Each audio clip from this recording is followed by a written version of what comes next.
ಪ್ರಭು ಯೇಸುವಿನಲ್ಲಿ ಅನುಗ್ರಹಿತರಾದ ಪ್ರಿಯರೇ, ಇಂದು ಜುಲೈ 3ನೇ ತಾರೀಕು ಸೈಂಟ್ ಥಾಮಸ್ ಡೇ ನಾವು ಆಚರಿಸುತ್ತಿದ್ದೇವೆ. ಎಲ್ಲರಿಗೂ ಈ ದಿನದ ಶುಭಾಶಯಗಳು, ಪ್ರಾರ್ಥನೆಗಳು. ದೇವರು ನಮ್ಮನ್ನು ಬಹಳ ಶಕ್ತವಾಗಿ ಅನುಗ್ರಹಿಸುತ್ತಾರೆ. ಹಲ್ಲೆಲೂಯಾ. ಡೈಲಿ ಬ್ಲೆಸ್ಸಿಂಗ್ ಅಲ್ಲಿ ಭಾಗವಹಿಸುವ ನಿಮ್ಮೆಲ್ಲರಿಗಾಗಿ ಪ್ರತ್ಯೇಕವಾಗಿ ಧ್ಯಾನ ಮಂದಿರದಲ್ಲಿ ಪ್ರಾರ್ಥಿಸುತ್ತಿದ್ದೇವೆ. ಶಕ್ತನಾದ ದೇವರು ನಿಮ್ಮನ್ನು ಅನುಗ್ರಹಿಸಿ ಕೃಪೆಯಿಂದ ತುಂಬಲಿ, ಕಾಪಾಡಲಿ. ಆಮೇನ್. ನಿರೀಕ್ಷೆಯಿಂದ ನಮಗೆ ದೇವರ ವಾಕ್ಯವನ್ನು ಆಲಿಸೋಣ. ಯೋಹಾನನ ಶುಭ ಸಂದೇಶ 20ನೇ ಅಧ್ಯಾಯ 24ರಿಂದ 27ರವರೆಗೆ ವಾಕ್ಯವನ್ನು ನಮಗೆ ಆಲಿಸೋಣ.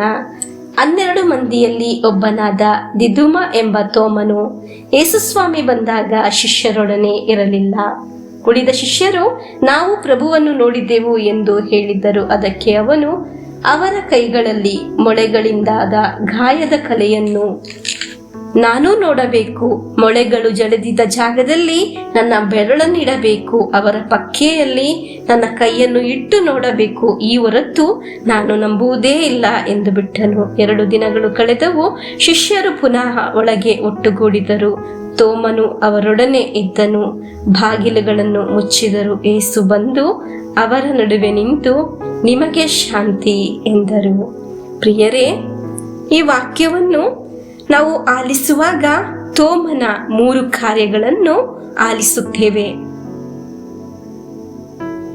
ಆ 3 ಕಾರ್ಯವನ್ನು ಯೇಸುಸ್ವಾಮಿ ಶ್ರೇಷ್ಠ ಕಾರ್ಯವನ್ನಾಗಿ ಮನ್ನಣೆ ನೀಡಿದರು. ಈ ವಾಕ್ಯ ಆಲಿಸುವಾಗ ಅರ್ಥವಾಗುತ್ತದೆ, ಪ್ರಾರ್ಥನೆಗೂ ವಿಶ್ವಾಸಕ್ಕೂ ಸರಿಯಾದ ಉತ್ತರವಿದೆ ಎಂದು, ಪ್ರಾರ್ಥನೆಗೆ ಫಲವಿದೆ ಎಂದು. ಪ್ರಿಯರೇ, ವಿಶ್ವಾಸದಿಂದ ಪ್ರಾರ್ಥಿಸಿದ ಪ್ರಾರ್ಥನೆಗಳಿಗೆ ಉತ್ತರ ಲಭಿಸುವುದೇ ಇರುವುದಿಲ್ಲ, ಅದ್ಭುತ ನಡೆಯದೇ ಇರುವುದಿಲ್ಲ.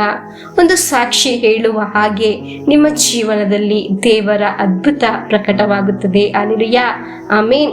ಇಂದು ಡೈಲಿ ಬ್ಲೆಸ್ಸಿಂಗ್ ಅಲ್ಲಿ ವಾಕ್ಯವನ್ನು ಆಲಿಸುವ ಪ್ರಿಯರೇ, ನೀವು ಜೀವನದ ಯಾವುದೇ ವಿಷಯದಲ್ಲಿ ತಾಳೆ ತಟ್ಟಿ ಹೋಗುತ್ತಿರಬಹುದು, ಕಷ್ಟಗಳನ್ನು ಅನುಭವಿಸುತ್ತಿರಬಹುದು. ಯೇಸುಸ್ವಾಮಿ ನಿಮ್ಮೊಂದಿಗೆ ಇರುತ್ತಿದ್ದಾರೆ. ಸಮಾಧಾನ ನಿಮ್ಮೊಂದಿಗೆ. ಡೈಲಿ ಬ್ಲೆಸ್ಸಿಂಗ್ ಅಲ್ಲಿ ಭಾಗವಹಿಸುವ ಎಲ್ಲ ಕುಟುಂಬಗಳಿಗೆ ಯೇಸುಸ್ವಾಮಿ ನೀಡಿದ ಅದೇ ಸಮಾಧಾನ ಉಂಟಾಗಲಿ. ಆಮೇನ್. ಪ್ರಿಯರೇ, ನಮಗೆ ಅವಿಶ್ವಾಸಿ ಆಗದೆ ವಿಶ್ವಾಸಿ ಆಗಿರೋಣ. ಹಲ್ಲೆಲೂಯಾ. ಆಮೇನ್. ನಮಗೆ ಪ್ರಭು ಯೇಸುವಿನ ಆಶೀರ್ವಾದವನ್ನು ಸ್ವೀಕರಿಸೋಣ. ನಮ್ಮ ಪ್ರಭು ಯೇಸು ಕ್ರಿಸ್ತರ ವರಪ್ರಸಾದವು, ದೇವರ ಪ್ರೀತಿಯು, ಪವಿತ್ರಾತ್ಮರ ಅನ್ಯೋನ್ಯತೆಯು ನಿಮ್ಮೊಡನೆ ಇರಲಿ. ರೋಗದಿಂದ, ಅಪಘಾತದಿಂದ, ವಂಚನೆಯಿಂದ, ನಿರಾಶೆಯಿಂದ ಸ್ವರ್ಗದ ದೇವರು ನಿಮ್ಮನ್ನು ಅದ್ಭುತವಾಗಿ ಸಂರಕ್ಷಿಸಲಿ. ದೀರ್ಘಾಯುಸ್ಸು, ಆರೋಗ್ಯ, ಸಮಾಧಾನ, ಸಂತೋಷ ಉಂಟಾಗಲಿ. ಪಿತನ, ಸುತನ, ಪವಿತ್ರಾತ್ಮರ ನಾಮದಲ್ಲಿ ಆಮೇನ್.